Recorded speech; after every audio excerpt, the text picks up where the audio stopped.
रामदेव प्रसाद कोई ये हमारे महानगर केवल का पुरस्कार है। भारत दुर्लभ का एवं दोनों करे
दरबार में कोई भी थाली लगा जो भी गया है जोड़ी भर के कोई सवाल ही न गया।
भावी दीदी शिव प्रत्याशी ये हमारे भैया साहब विपिन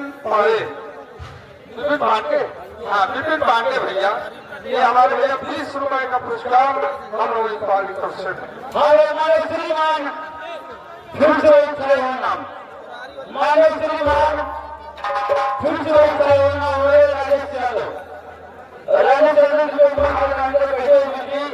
ये भैया हमारी पार्टी लाइफ के बंद में भक्त अपने अपने पिता से अपने काम से आराधना कर रहा है। ऐसे कर रहा है भैया राम लाइफ के बंद में भक्त आराधना कर रहा है। राम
राम फकीर प्रधान जी, कंपनी मालिक राम फकीर प्रधान जी आपके सरकार में दिया हुआ। धन्यवाद।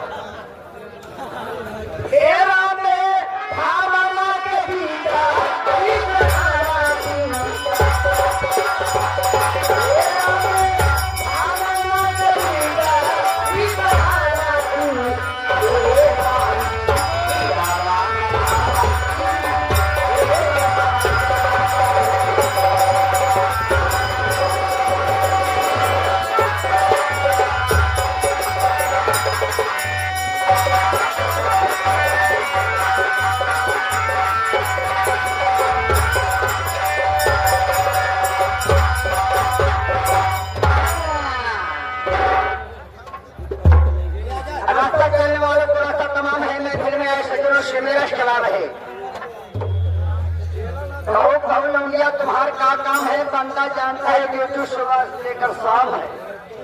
कहो मिल अल्लाह तुझे खाने दे, अल्लाह मुझे गरीब इंसान में पहले बने आती हूँ।